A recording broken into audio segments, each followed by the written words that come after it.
नमस्कार दोस्तों, मैं राहुल प्रजापति लेकर हाजिर हुआ हूँ एक छोटी सी कहानी, बीते वक्त की कहानी। हालांकि बहुत पहले ही मैं स्कूल आने वाला था, लेकिन किन्हीं कारणों से मैं नहीं ला पाया। तो शुरुआत करता हूँ। जब कमबख्त कोविड-19 की एंट्री होती है 2020, सबको पता है कि 2020, सबको उम्मीद थी, आशाएं थी कि 2020 में हम ये करेंगे, वो करेंगे, हम यहाँ जाएंगे, वहाँ जाएंगे, ये देखेंगे, वो देखेंगे। आर्मी वाले भर्ती की तैयारी में थे, एसएससी वाले पेपरों की तैयारियों में थे, कंपटीशन की तैयारी में थे। लेकिन यहाँ पर एंट्री होती है कमबख्त कोविड-19 की, अर्थात कोरोना सुपर लीग, जिसका सबको पता है। आपको ये भी पता होगा कि ये प्रीमियर लीग 2020 में जब चालू हुई थी तो कैसे कैसे छक्के चौके छुड़ाए गए। छक्के चौके तो छुड़ाए ही गए, प्लस नॉट आउट की एंट्री दी थी। नॉकआउट को सीधा समझा जा रहा था कि परलोक, मतलब जो भी कोविड-19 के अगेंस्ट में अगर सावधानियां नहीं रख रहा था तो उसके साथ बुरा हो रहा था। अब देखिए, कोविड-19 की एंट्री हुई 2020 में, असर उसका 2022 तक रहा। तो सब कुछ ख़राब कर दिया कोविड-19 ने, सारी चीज़ों को तहस नहस बना दिया। न किसी चीज़ का रेगुलेशन रहा, एजुकेशन ख़राब, एजुकेशन का तो कोई मतलब ही नहीं रहा। एजुकेशन तो ये समझिए आप, दिलों से निकल गई। 10th के बच्चों को 10th की पढ़ाई नहीं पता, 9th के बच्चों को 9th की पढ़ाई नहीं पता, और फर्स्ट टू फिफ्थ क्लास के जो बच्चे हैं वो तो भूल गए थे कि हमने क्या पढ़ा। घर पे मौज मस्ती काट रहे हैं, मौज मस्ती, पता नहीं है क्या करना है क्या नहीं करना। टीचर्स तो है ही नहीं, और घर पे मम्मी, मम्मी भी कब तक डांटेगी। एक लिमिट के बाद मम्मी भी ये कह देती है, हाँ जा घूम ले, हाँ जा खेल ले, हाँ जा कर ले जो करना है। और इधर T20 की एंट्री पे सबसे जो दिलचस्प बात थी वो ये थी कि हमारे दो special platform, TikTok and PUBG, जिन्होंने लोगों के दिलों में छेद कर दिया था, और लोगों के दिलों में छेद ही कर दिया इस प्रकार की मरीज हो गए लोग टिकटॉक के और पबजी के। ऐसा लग रहा था कि कोविड-19 में जो लॉकडाउन लगा और जो लॉकडाउन के अंदर लोगों ने को टिकटॉक और पबजी को इस्तेमाल किया, बेहद इस्तेमाल किया। ऐसा लग रहा था कि वो उनके लिए बना है एक्चुअली, जैसे हमारे लिए पेड़ पौधे बने हैं। ऐसा लग रहा था कि उस लॉकडाउन में पबजी और टिकटॉक उन लोगों के लिए बनाया गया है,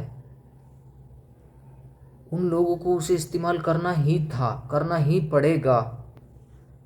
और ये सब क्या क्या धरा था चाइना का, कमबख्त चाइना, जिसने कोविड-19 की शुरुआत हर बड़े हर्षोल्लास के साथ की। उसने खुशियाँ मनाई, उसने खुशियाँ मनाई कि तुमने तो जीव पैदा कर दिया, अब जीव को खाना पीना जो भी नाश्ता देंगे वो सब देंगे इंडियंस, अदर कंट्रीज देंगे। तुमने तो जीव पैदा कर दिया, खाना खुद खा लेगा। अब चाइना से निकला तो रसिया पहुंच गया, रसिया से निकला इंडिया पहुंच गया। अब इंडिया में आया, इंडिया की पॉपुलेशन बहुत हाई है, इंडिया में तो एकदम तेज़ी से भर गया। पता चला मुंबई में केस एकदम से राइज हो गए बहुत ज़्यादा।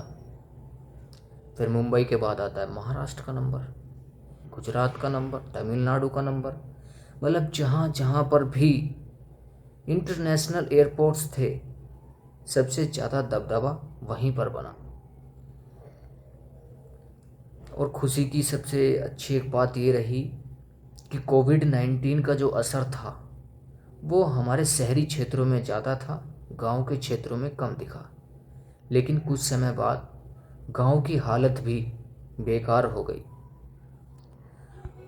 और हम इस बात को नहीं नकार सकते, जैसे प्राचीन काल हुआ, प्रागैतिहासिक काल हुआ, वैदिक काल हुआ, वैसे ही हम कोरोना काल के साक्षी हैं। कोविड-19 पीरियड जिसके हम साक्षी हैं, हमने कोविड-19 को पास से देखा है, महसूस किया है, और लोगों की स्थितियों को हमने देखा है कि कैसे किसी देश की अर्थव्यवस्था, राज्य व्यवस्था और सामाजिक व्यवस्था खराब हो रही थी। भारत के बहुत सारे राज्यों की हालत ऐसी हो चुकी थी कि उनके पास चारा नहीं था कि हम कैसे एडजस्ट करें, कैसे चीज़ों को हम आगे के लिए लाएं। एंड उसके बाद हमारे देश में कहते हैं ना, आगमन होता है वीडियो कॉन्फ्रेंसिंग का। पता चला बच्चे पढ़ रहे हैं जूम क्लासेस पे, गूगल माइक्रोसॉफ्ट टीम्स पे पढ़ रहे हैं, और भी बहुत सारे प्लेटफॉर्म थे जिन पर बच्चे पढ़ रहे थे ऑनलाइन। अब तक किसी बच्चे ने कभी ऑनलाइन पढ़ाई की ही नहीं, और जो कर रहे थे उन्हें इंटरेस्ट ही नहीं था कि ऑनलाइन पढ़ाई भी कुछ होती है। लेकिन आज के समय में जब बच्चों को पता चला कि वीडियो कॉन्फ्रेंसिंग कितनी ज़रूरी है, पूरे बच्चे पढ़ रहे हैं वीडियो कॉन्फ्रेंसिंग के ज़रिए। टीचर आते हैं, हाँ बेटा आपकी क्लास ना अब 11 बजे नहीं होगी, अब आपकी क्लास होगी 2 बजे। वो कैसे मैम? हाँ बस होगी तो होगी, क्योंकि स्कूल में तो जाना नहीं, फिज़िकली कुछ है ही नहीं मतलब। तो जब मैडम जाएगी तब क्लास होगी आपकी। स्कूल वाले परेशान हैं कि अब बच्चों से फ़ीस किस हिसाब से मांगी जाए, क्योंकि बच्चे ना आ रहे हैं ना कुछ स्कूल की चीज़ों का इस्तेमाल कर रहे हैं, तो बच्चों से हम फ़ीस कैसे लें। लेकिन कुछ स्कूल तो बेशर्म थे, पैसे मांगने बिना उनकी तो चलती ही नहीं, क्योंकि उन्होंने तो टीचर ही हाई स्टैंडर्ड के रख रखे थे। और वो टीचर भी इतने हाई स्टैंडर्ड के थे, वहेजा बहुत ज़्यादा हाई स्टैंडर्ड के, मतलब उन्होंने अलग अलग प्लेटफॉर्म्स पे पढ़ाना चालू कर दिया।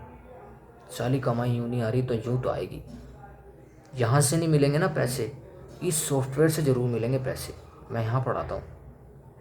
और ऐसा ही हुआ, टीचर्स की मौज आई खूब, तब के टीचर्स ने पैसा छापा ऑनलाइन में।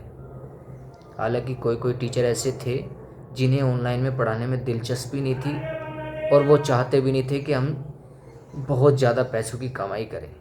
मतलब उनका गुजारा जितने में हो जाता था वो उतने में संतुष्ट थे। वो कुछ थे जो असंतुष्ट थे। धीरे धीरे अप्रैल आ गया, फिर देखा अगस्त आ गया, देश दुनिया थमी हुई है, एक तरफ टिकटॉक और दूसरी तरफ पबजी, दोनों ने लोगों के दिलों में छेद बना दिए, और छेद बहुत तेज़ी से बढ़ रहे थे। सबसे बड़ी बात ये थी कि वो छेद बहुत तेज़ी से बढ़ रहे थे, जैसे कोरोना इनके लिए ही बना था। दुनिया की आर्थिक सामाजिक स्थिति तो खराब हो चुकी थी, राजनीतिक तक खराब हो चुकी थी। मैं तो सोच सोच के हैरान हूँ कि अगर कोई आने वाला पीढ़ी मतलब हमसे ये पूछेगी कि कोरोना काल में क्या हुआ, तो मैं उसे क्या क्या बताऊँगा, क्या क्या बताऊँगा।